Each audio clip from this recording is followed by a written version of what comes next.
bahwa dalam rangkaian acara BIMTEK tersebut terdapat agenda jalan sehat yang dilaksanakan pada Senin 31 Juli 2023 dari pukul 8.00 sampai dengan 11.00 WITA yang diikuti juga oleh pengadu dan teradu. Pengadu menyampaikan pada saat jalan sehat tersebut, teradu menyapa pengadu terlebih dahulu dan sempat berbincang kurang lebih 30 menit. Perbincangan diakhiri dengan pengadu diminta japri melalui aplikasi WhatsApp kepada teradu. Atas permintaan tersebut, pengadu kemudian menanyakan nomor kontak teradu. Teradu menyampaikan bahwa nomor kontak teradu ada dalam WhatsApp grup Forkom PPLN Pemilu 2024, foto profil yang ada gambar tas ransel. Selanjutnya, pada pukul 23.42 waktu setempat, pengadu mengirimkan pesan melalui WhatsApp kepada teradu yang pada pokoknya memperkenalkan diri. Selanjutnya, teradu pada tanggal 1 Agustus 2023 pukul 00.22 waktu setempat merespon pesan pengadu dan menanyakan kesan terhadap pelaksanaan BIMTEK di Bali serta menanyakan kapan pengadu pulang ke Belanda. Vide bukti P17 atau vide bukti T13A.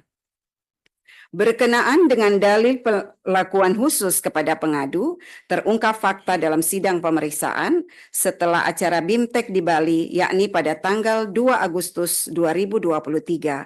Pengadu diundang oleh teradu untuk datang ke kantor KPU di Jalan Imam Bonjol, Jakarta Pusat. Atas undangan tersebut, pengadu menanyakan kepada anggota PPLN lain apakah mendapatkan undangan yang sama dari teradu, bahwa anggota PPLN lain tidak diundang dan sudah pulang ke negara tempat bertugas. Kemudian pada pukul 17.26 sampai dengan 17.32 WIB, pengadu berkonsultasi melalui pesan WhatsApp kepada pihak terkait Ketua PPLN Den Haag Nur Hasim Subandi terkait undangan teradu kepada pengadu. Pihak terkait menduga undangan teradu berkenaan dengan keuangan dan acara penyerahan laporan keuangan ke BPK karena pengadu selaku Ketua Divisi Keuangan. Bahwa pihak terkait Nur Hasim Subandi menyarankan kepada pengadu untuk datang, vide bukti P5. Bahwa pertemuan teradu dan pengadu tidak terjadi di kantor KPU, namun teradu mengajak pengadu bertemu di Cafe Habitat Jakarta, Oakwood Suite, Jalan Setiabudi, Utara Raya nomor 5 Kuningan, Jakarta Selatan. Dalam pertemuan tersebut, pengadu dan teradu membicarakan seputar tugas PPLN dan penyelenggaraan pemilu. Selanjutnya, pengadu berangkat ke Belanda pada tanggal 5 Agustus 2023. Terungkap fakta dalam sidang pemeriksaan, komunikasi antara pengadu dan teradu masih terjalin dengan intens meskipun pengadu sudah berada di Belanda. Menurut pengadu, teradu aktif menghubungi pengadu dengan merespon setiap story WhatsApp, mengirimkan pesan WhatsApp, dan melakukan panggilan WhatsApp yang dalam sehari dapat terjadi sekali atau 2 kali dengan durasi 1 hingga 2 jam. Atas keterangan pengadu tersebut, teradu tidak membantah adanya komunikasi intens dengan pengadu. Berkenaan dalil bahwa teradu mengirimkan informasi yang bersifat rahasia, terungkap fakta dalam sidang pemeriksaan, teradu pada tanggal 6 Agustus 2023 mengirimkan pesan WhatsApp kepada pengadu berupa pesan terusan atau forward dari teradu yang berisi rencana agenda kunjungan ke luar negeri dan materi-materi terkait pelaksanaan BIMTEK di beberapa negara. DKPP menilai tindakan teradu mengirimkan informasi maupun materi tentang pelaksanaan BIMTEK yang pembahasannya masih bersifat internal antara ketua dan anggota KPU tidak sepantasnya disampaikan kepada pengadu yang berstatus sebagai anggota PPLN, apalagi disertai adanya pesan WhatsApp keep secret for your eyes only, for your eyes only, dan not for share, menunjukkan bahwa informasi maupun materi yang dibagikan oleh teradu kepada pengadu bersifat penting dan rahasia. Terungkap pula fakta dalam sidang pemeriksaan dalam komunikasi intens tersebut, teradu mengajak pengadu jalan berdua di sela-sela acara BIMTEK di Den Haag, bukti P7. Terjadi juga komunikasi intens antara teradu dan pengadu melalui WhatsApp pada tanggal 12 Agustus 2023, vide bukti P13. Dalam komunikasi tersebut, pengadu meminta tolong kepada teradu agar pada saat kunjungan ke Belanda membawakan barang pengadu yang ketinggalan di Jakarta. Kemudian teradu menyanggupi permintaan pengadu dan mengirimkan daftar barang titipan pengadu berupa 1 rompi PPLN, 1 potong baju, 1 potong CD, dan 2 peks cuimi. Terhadap pesan tersebut, pengadu menanyakan apa yang dimaksud dengan CD, padahal barang tersebut tidak termasuk barang yang dititipkan oleh pengadu.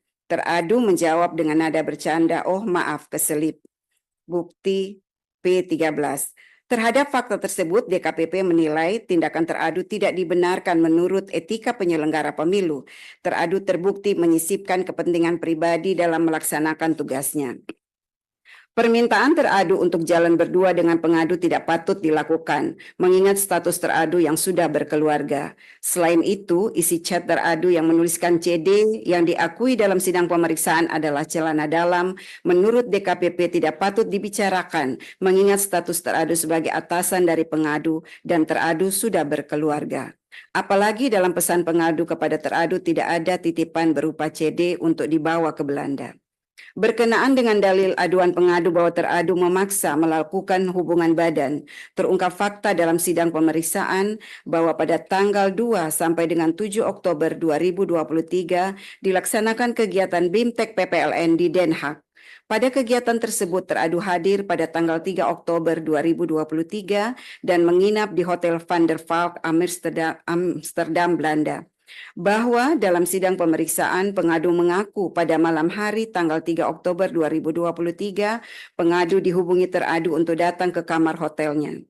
Pengadu kemudian datang ke kamar hotel teradu dan berbincang-bincang di ruang tamu kamar teradu. Dalam perbincangan tersebut teradu merayu dan membujuk pengadu untuk melakukan hubungan badan. Pada awalnya pengadu terus menolak, namun teradu terus memaksa. Saya ulangi, namun teradu tetap memaksa pengadu untuk melakukan hubungan badan. Pada akhirnya hubungan badan itu terjadi. Dalam sidang pemeriksaan, pengadu menyatakan setelah kejadian tersebut, seminggu kemudian pengadu mengalami gangguan kesehatan fisik.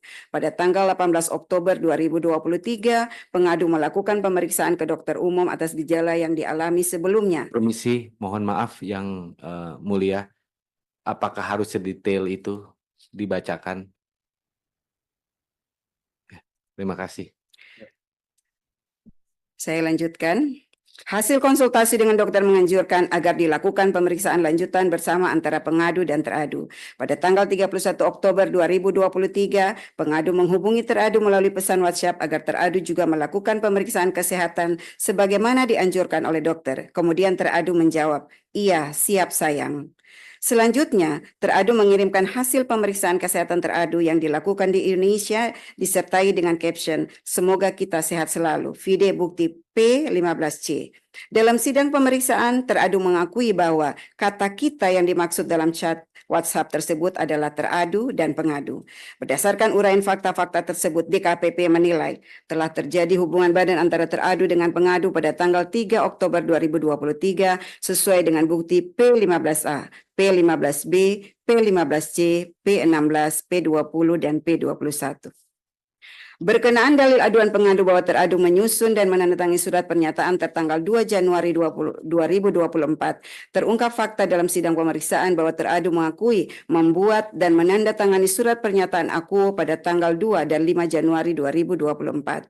Bahwa surat pernyataan tersebut dilatar belakangi oleh kedatangan pengadu ke Indonesia dengan maksud menagih kepastian janji teradu untuk menikahi pengadu pasca kejadian pada tanggal 3 Oktober 2023.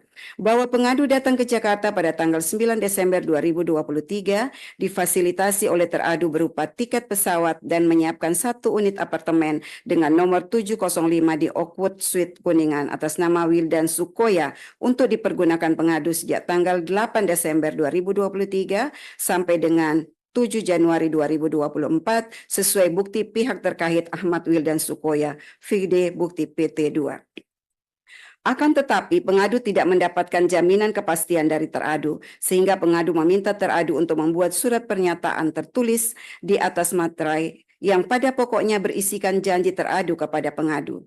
Terhadap fakta-fakta tersebut, DKPP menilai bahwa tindakan teradu membuat surat pernyataan yang berisi janji-janji kepada pengadu layaknya prenuptial agreement atau kesepakatan jaminan suami istri merupakan tindakan yang tidak patut dilakukan oleh teradu. Tindakan teradu membuat surat pernyataan tersebut sangat relevan dengan peristiwa yang terjadi pada tanggal 3 Oktober 2023 di Hotel Van der Valk, Amsterdam, Belanda. Selanjutnya, berkenaan dengan dalil bahwa teradu menyalahgunakan jabatan, wewenang, dan fasilitas negara untuk kepentingan pribadi, terungkap fakta dalam sidang pemeriksaan bahwa benar teradu menggunakan kendaraan dinas milik teradu untuk kepentingan pribadi mengantar dan menjemput pengadu di luar tugas kedinasan pada saat pengadu berada di Jakarta. Bahwa teradu juga terbukti memfasilitasi tiket pesawat pengadu pulang pergi Jakarta Singapura dengan total biaya sebesar 8.697.500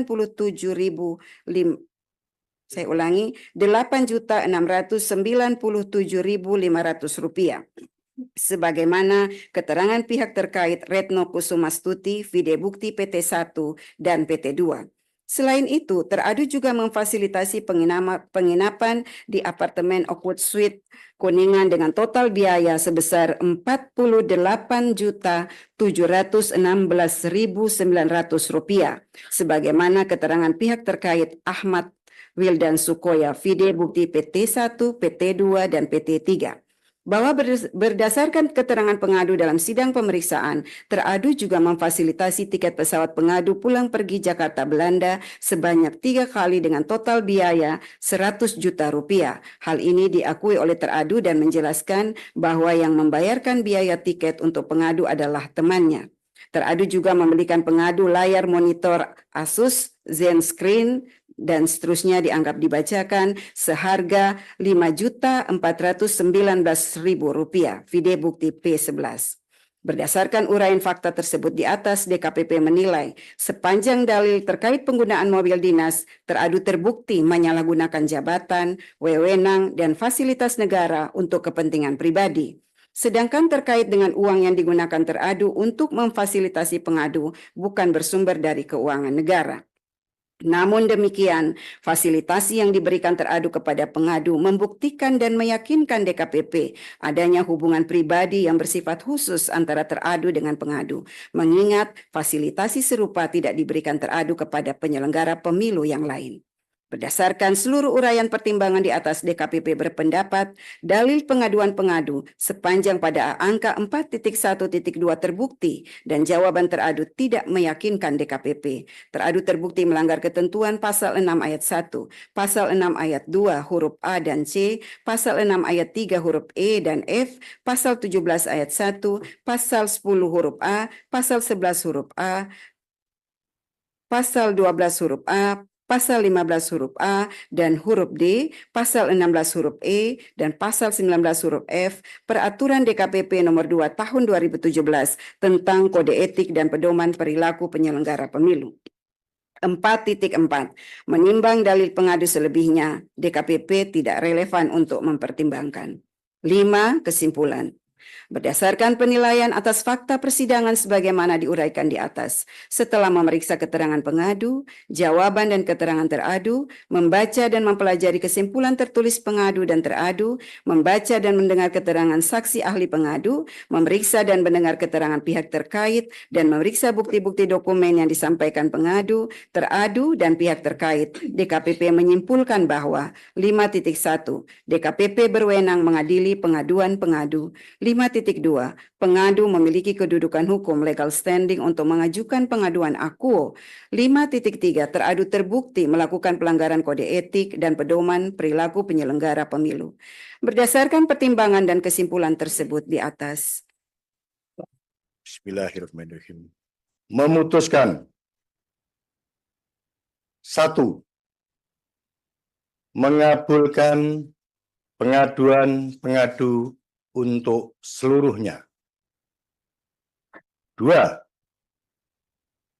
Menjatuhkan sanksi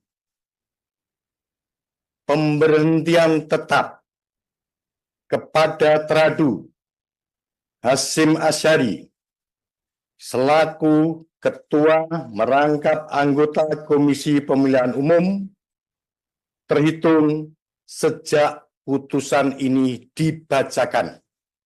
3. Presiden Republik Indonesia untuk melaksanakan putusan ini paling lama 7 hari sejak putusan ini dibacakan. Dan 4, memerintahkan Badan Pengawas Pemilihan Umum untuk mengawasi pelaksanaan putusan ini. Demikian diputuskan dalam rapat pleno oleh 6 anggota Dewan Kehormatan Penyelenggara Pemilu, yakni Hedi Ligito selaku Ketua Merangkap Anggota,